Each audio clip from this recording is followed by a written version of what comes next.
Alhamdulillah, nous sommes sur la route de Thiès. On va avoir plusieurs étapes dans ce voyage-là. Inch'Allah, une inauguration de puits à Thiès, à Ghent. Allahu, Allahu, Allahu, Allah, Allahu, Allahu, Allahu, Allah.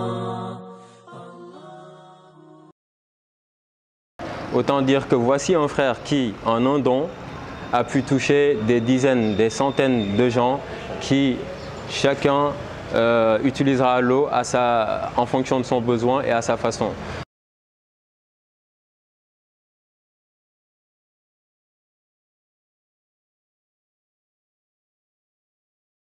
Assalamu alaikum wa rahmatullah.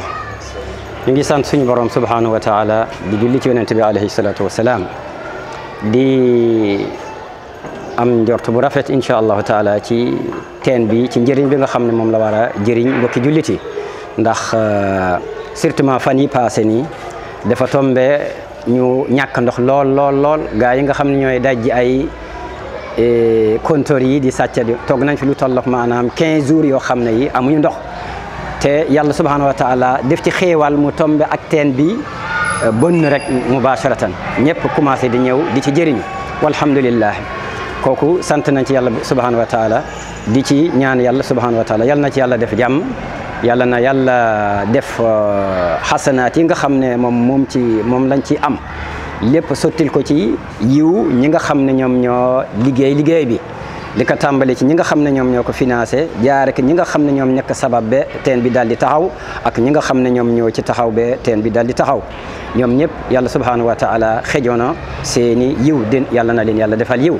xam nañ ne ndox mooy qiwaamul hayaat moo taxawal dundu doomu aadama wa ja'alna min al-maa'i kulla shay'in hayyin bu dul woon ak ndox bu boobaa li dund yëpp dara du dund kon picc yi sax incha allahu taala ñu ngi ci naan kon loolu doy na rek tegtal ne yàlla subhanahu wa taala dina leen ci yool boo xam ne bu rëy bokk na ci loo xam ne yonent bi alayhi salaatu wasalaam def ko digee doomu aadama bu nekk war nga fexe nga def istismar si sa wàllu dund nga bàyyi ko fii ngir sa ëllëg bokk na ci xafru biir kon nag incha allahu taala koñ bi yëpp dañ ci jëriñ ndax teen bi njëriñ bi nga xam ne moom la am njëriñ bu rëy la dina wàññil nit ñi seeni facture waaye nag ndox léegi ndox manqué nit ñi fii lañ ñëw waaye jigéen ñi dañu fekkee maanaam jëfandikoo ndox mi moo leen gën a yomb ci jëfandikoo ndox bi nga xam ne moo génn ci robinet yi ndax moo gën a neex a fóote. ndox mi neex na vraiment neex naa naan amul benn kii microbe vraiment kontaan daal la ñu def yéen ñi ko fi def tam dañ leen di ñaanal yàlla li ngeen fi def ni ren bu déwénee yàlla na ngeen fi def lu ko ëpp wax dëgg yàlla kontaan nañu trop vraiment wax dëgg fa yàlla kontaan ndox mi neex naa naan neex naa fóot kontaan nañu barki démb rek maa ngi toog fii si kees siid bi gis ñaari famille ñëw ak seen paan vraiment di root. Asalaamaaleykum wa rahmatullahi wa barakatuh. Le puits El Kawthar, le paradis avant l'heure, Inch'Allah. Il faut savoir que ce puits, nous avons prévu de creuser 4 mètres afin d'avoir de l'eau. Walillah alhamd, au bout de 1,50 m, l'eau est apparue. Donc c'est l'abondance de l'eau et bi'idhnillah aussi, ça démontre l'abondance du bien bi'idhnillah. Donc continuez à nous soutenir par ce genre d'acte. Nous remercions le frère qui a financé ce puits. Nous espérons que Allah lui accorde tout le bien qui en découle et on espère que d'autres personnes nous soutiendront dans le futur. Et donc nous vous remercions. Assalamu alaikum wa rahmatullahi wa barakatuh. Alhamdulillah, hamdan kathiran tayyiban mubarakan fih. Donc nous sommes à Ghent, qui est un quartier de la région de Thiès, un quartier populaire tel que certaines images pourront le montrer. Comme l'expliquait le frère tout à l'heure, c'est un puits Kawthar qui a été réalisé ici, qui permet de toucher à la fois 3 choses qui sont essentielles. Il y a un quartier populaire où les gens n'ont pas beaucoup de moyens, donc ils n'ont pas les moyens de payer leur facture d'eau, même si il y a les robinets avec des coupures d'eau qui sont extrêmement fréquentes ici. Deuxièmement, c'est dans une mosquée. Ce puits-là est dans une mosquée, comme vous le verrez sur les vidéos.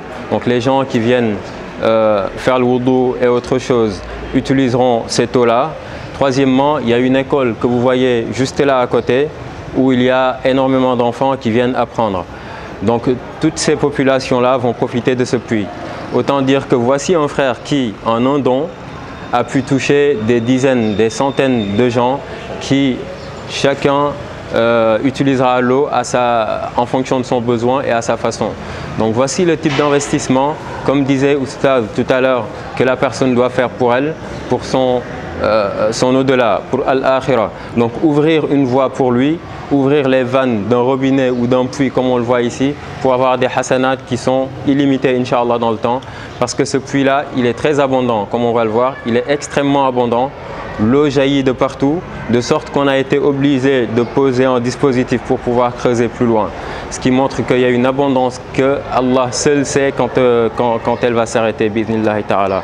Essayons de suivre l'exemple de ce frère qui a financé ce puits, entre autres projets qu'on peut financer avec Sakuyou. Donc là, nous sommes avec Abdou Ning, qui est un puisatier d'excellence. Il a creusé énormément de puits pour Sakuyou, et donc on va lui laisser la parole pour qu'il explique un peu le contexte, son expérience, les difficultés rencontrées, mais surtout l'impact de ces puits-là auprès des populations citadines ici, mais villageoises dans d'autres endroits. Man mi maay liggéey teen yi ndax liggéey naa ak ñoom depuis daaw ba ren li mat juróom-ñeenti teen waaw wax dëgg aw ma ci leen li ma rëccu liggéey metti na surtout liggéeyu teen waaye njariñ a nga ca ginnaaw coono te dañu ci jariñu àddina yaakaar ci njariñal àllaaxira kon lu mu metti metti mën nañ koo dekku wax dëgg am na liggéey yi ko gën a neex am na liggéey yi ko ëpp xaalis am na yeneeni liggéey waaye man liggéey bi moo ma gënal ndax am ci àddina am ci àllaaxira dafa jafe ci liggéey te man loolu laay sàkku comme ni waa sàkku yiw di sàkkoo yiw ci seen alal bi ñuy financé ci sunu mbokk yi.